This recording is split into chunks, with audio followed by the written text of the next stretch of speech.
Saya semakin meyakini bahwa ini adalah kriminalisasi hukum. Sekitar tanggal 14 Desember itu ada utusan yang menemui kami, ya, yang memberitahu bahwa Sekjen harus mundur, lalu jangan pecat Jokowi, dan menyampaikan ada sekitar 9 orang dari PDI Perjuangan yang menjadi target dari pihak kepolisian dan KPK. Kepentingannya apa coba logikanya? Saya itu udah diem loh ya, difitnah saya diem, dicela saya diem, dijelekan saya diem, dimaki-maki saya diem. Saya ngalah terus loh, tapi ada batasnya.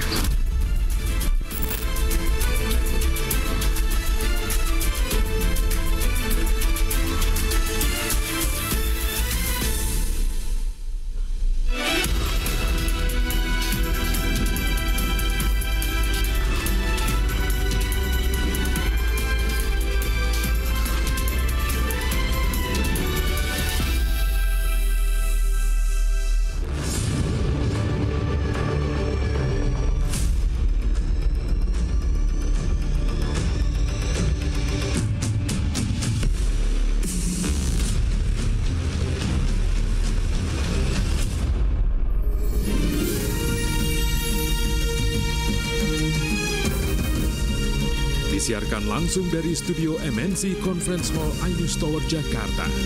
Inilah Rakyat Bersuara bersama Aiman Wicaksono.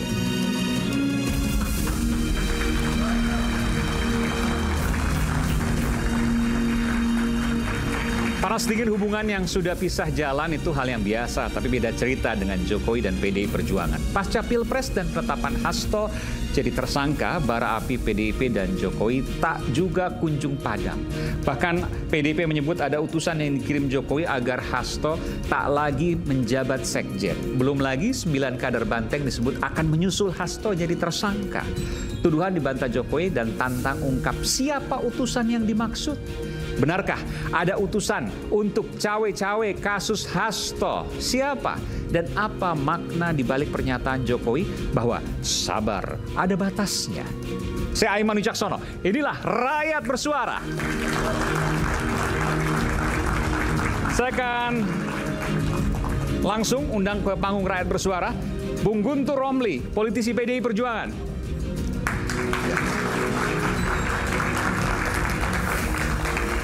Selamat malam, Bung Guntur. Silakan, sebelah sini. Lalu saya panggilkan Immanuel Ebenezer, Ketua Umum Jokowi Mania. Ya, saya nggak sebut Wamenaker di sini. Wah, keren nih. Thank you, Aiman. Terima kasih. Silakan. Jangan lupa Wamen udah ini. Iya. Ketua Umum Jokowi Mania, mana itu?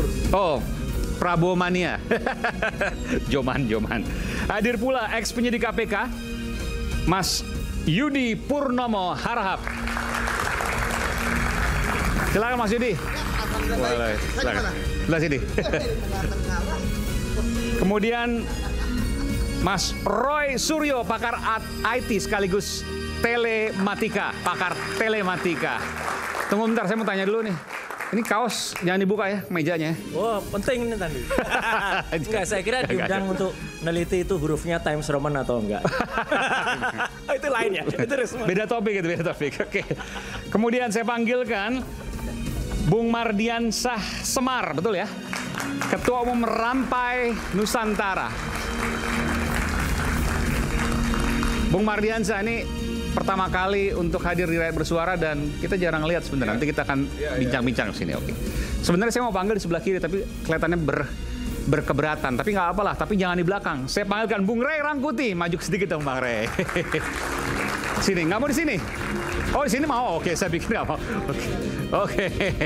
Bang Rey. Oke, ya udah oke. Silakan. Ini nggak ada kubu-kubuan kok. Baik, kita akan masuk langsung. Tanpa berlama-lama, saya ingin tanya dulu ke Bung Guntur Romli. Bung Guntur, 9 orang PDI Perjuangan akan dihastokkan. Kurang lebih begitu ya? Betul ya? Iya, sesuai yang disampaikan oleh utusan. Sesuai yang disampaikan oleh utusan. Ini valid nih karena disampaikan live, faktual, disampaikan oleh utusan. Siapa utusannya? Jadi pertama kita mau klarifikasi dulu Mas Aiman, ya, biar nggak rame. Ya, silakan. Jadi ini kan memang dari pernyataannya Bang Deddy Sitorus, ya. Kemudian yang kita tonton tadi juga Pak Jokowi bereaksi, dan menurut kami itu reaksinya berlebihan sebelum mengecek apa yang disebut dengan pernyataannya Bang Deddy Sitorus. Soal utusan itu, Bang Deddy Sitorus tidak pernah bilang bahwa Jokowi mengirim utusan atau itu utusannya Jokowi. Karena kalau kalimat itu yang keluar ada konsekuensi hukum di situ. Tapi yang disampaikan oleh Bang Deddy Sitorus adalah pada tanggal 14 ada utusan yang datang dan pesannya adalah sekjen itu harus mundur dari jabatannya Mas Hasto atau dia akan ditersangkakan dengan kasus Harun Masiku. Oke. Yang kedua, Jokowi jangan dipecat. Itu tanggal 14 Desember ya. 2024 ya. 2024. Oke. Terus yang ketiga, ada 9 dari kader PDI Perjuangan yang menjadi target. Jadi sampai di sini kita clear dulu nih. Nggak ada sebut Jokowi ngirim utusan atau utusan Jokowi. Tapi ada utusan yang 3 pesannya seperti itu. Kalau utusan kan pasti ada subjeknya, utusan itu kan objek. Siapa subjeknya? Ya, ketika Bang Deddy juga ditanya ya biar dia ketemu. Kalau Pak Jokowi memang mau tahu siapa Akan utusannya, diberitahu katanya. dia akan sampaikan. Dan dari yang disampaikan Bang Deddy itu juga adalah itu juga dari lembaga atau orang yang berwenang lah ya, bukan namanya ecek-ecek orang datang cuma mau gosip enggak, tapi benar-benar ketika dia datang ya ucapannya benar-benar didengar dan diperhatikan. Nah, tetapi yang ingin dijelaskan oleh Bang Deddy adalah waktu itu adalah konteks politik kasusnya Mas Hasto. Karena secara sekuensi waktu 14 Desember itu utusan datang, 16 Desember pemecatan Jokowi dan 26 anggota PDI waktu itu ya. Kemudian tanggal 18 tiba-tiba ada laporan perkembangan kasus Mas Hasto di KPK. Kasus yang sudah 5 tahun tiba-tiba muncul kembali. Tanggal 20 itu pelantikan komisioner KPK yang diseleksi dan dipilih oleh Jokowi. Tapi kemudian dilantik oleh Pak Prabowo. Tapi Pak Prabowo hanya melantik. Tanggal 20 sore itu sudah gelar perkara. Seakan-akan tugas pertama dari komisioner KPK yang baru adalah menggelar perkara kasusnya Mas Hasto. Nah, kita heran. Kok yang langsung menjadi target adalah kasus yang Mas Hasto, padahal Mas Hasto itu bukan pejabat publik, tidak ada kerugian negara di situ, padahal banyak kasus-kasus korupsi yang lain yang lebih besar, yang lebih banyak merugikan negara.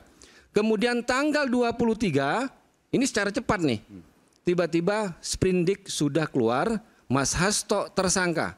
Dan sprindik itu sudah bocor kemana-mana, termasuk juga media. Kami juga memperoleh informasi tersangkanya Sekjen PDI Perjuangan dari media. Tanggal 24 sore atau siang baru diumumkan secara resmi Mas Hasto sebagai tersangka. Ini cerita tentang konteks politik. Nah, kemudian apa yang mau disampaikan juga adalah ketika konferensi pers waktu itu yang Bang Deddy menyampaikan itu kan 2 hari sebelum sidang pertama, hari Jumat kemarin. Nah, kami itu sudah membaca dakwaan dari jaksa KPK. Dan kami semakin yakin ketika membaca dakwaan bahwa ini bukan kasus hukum. Ini adalah kasus politik. Kenapa?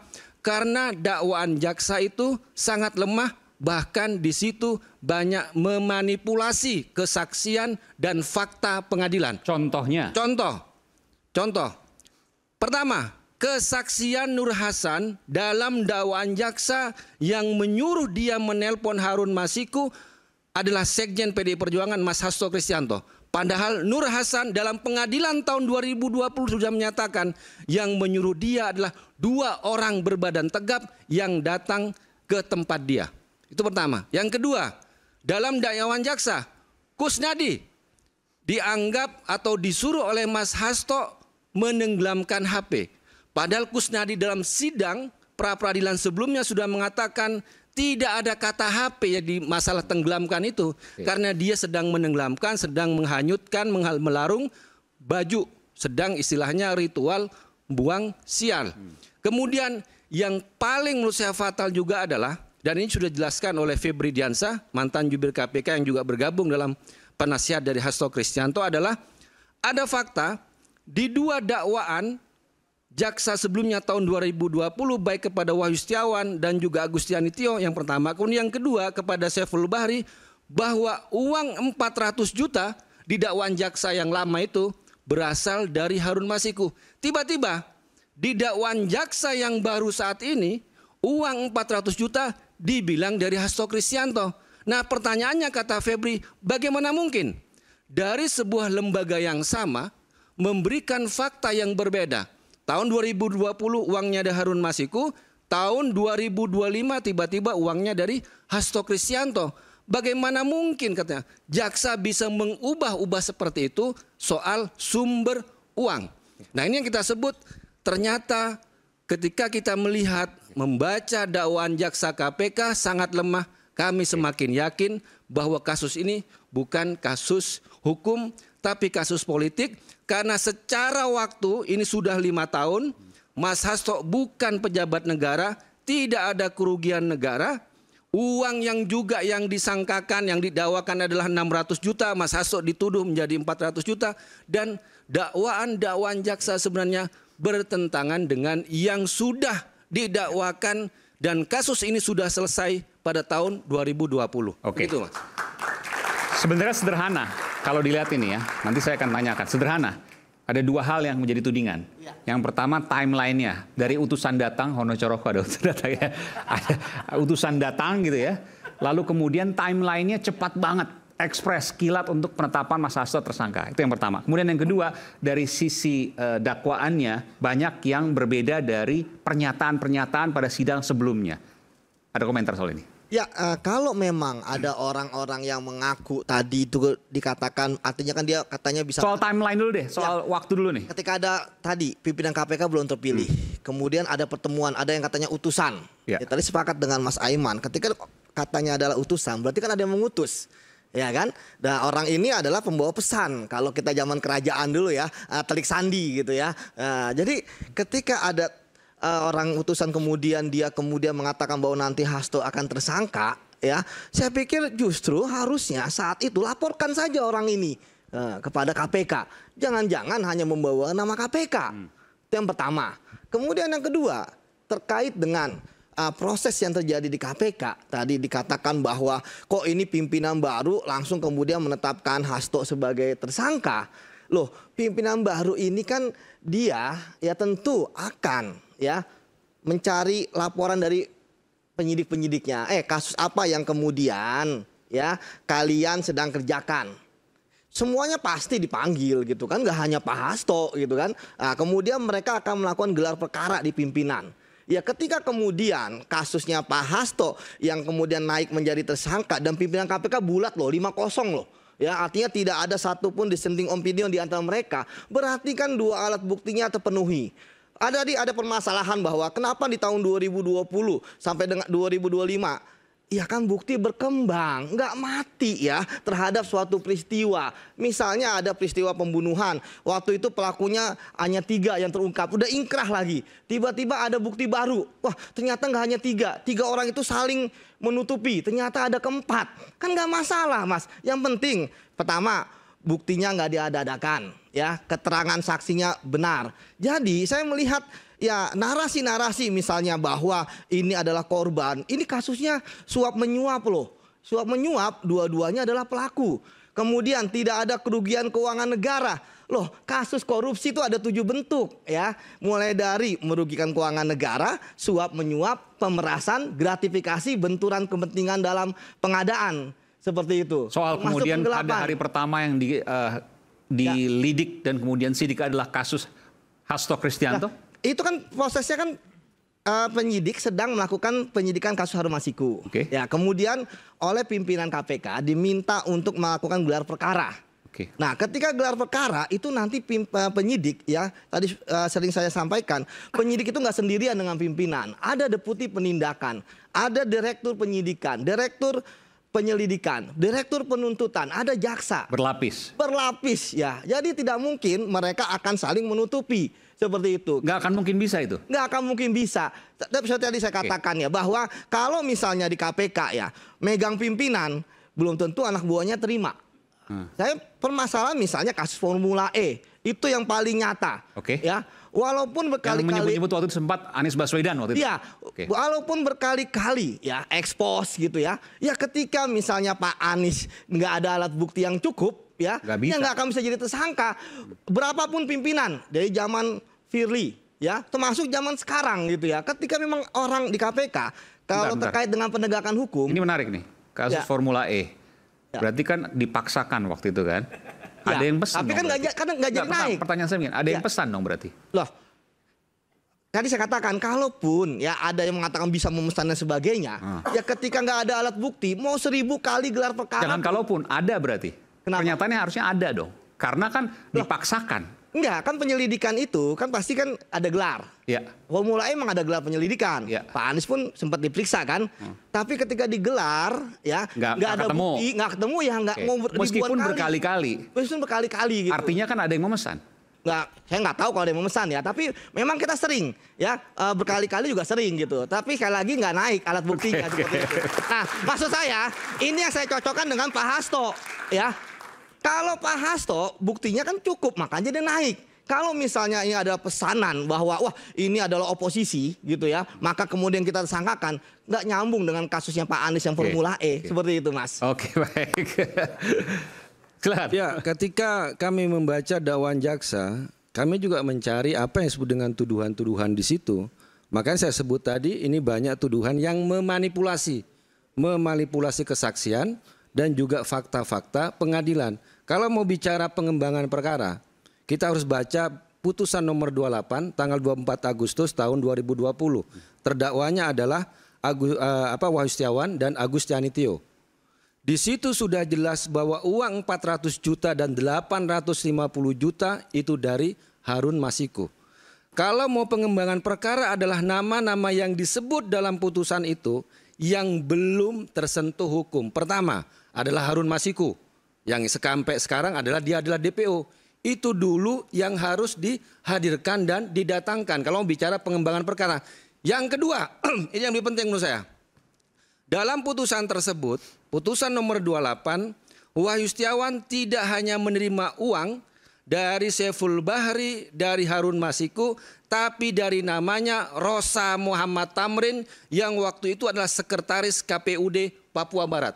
Bahkan kasus ini itu dimulai dari penyadapan KPK terhadap Wahyu Setiawan yang waktu itu sedang berbicara soal uang suap ya dengan Rosa Muhammad Tamrin. Dalam putusan itu jelas bahwa Rosa Muhammad Tamrin datang kepada Wahyu Setiawan, kemudian bicara soal orang Papua Barat harus menjadi komisioner KPUD di Papua Barat.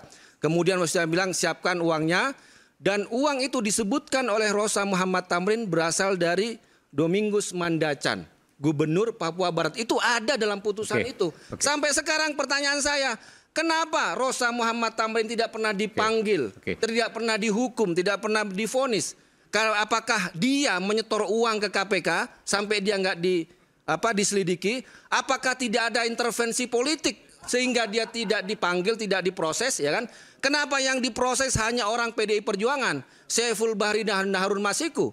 Padahal sudah terbukti Rosa Muhammad Tamrin menerima uang dari Domingus Mandacan 500 juta yang ditransfer dari uangnya kepada rekening istri adik sepupunya Wahyu Setiawan dan terbukti di pengadilan bahwa dia memberikan uang suap. Pertanyaannya, kok Rosa Muhammad Tamrin tidak dipanggil, tidak diproses hukum oleh KPK? Itu menurut saya. Saya lebih tertarik sebenarnya kalau soal kasus ini, bukan konstruksinya. Tadi saya tertarik untuk kemudian lebih menggali lebih dalam.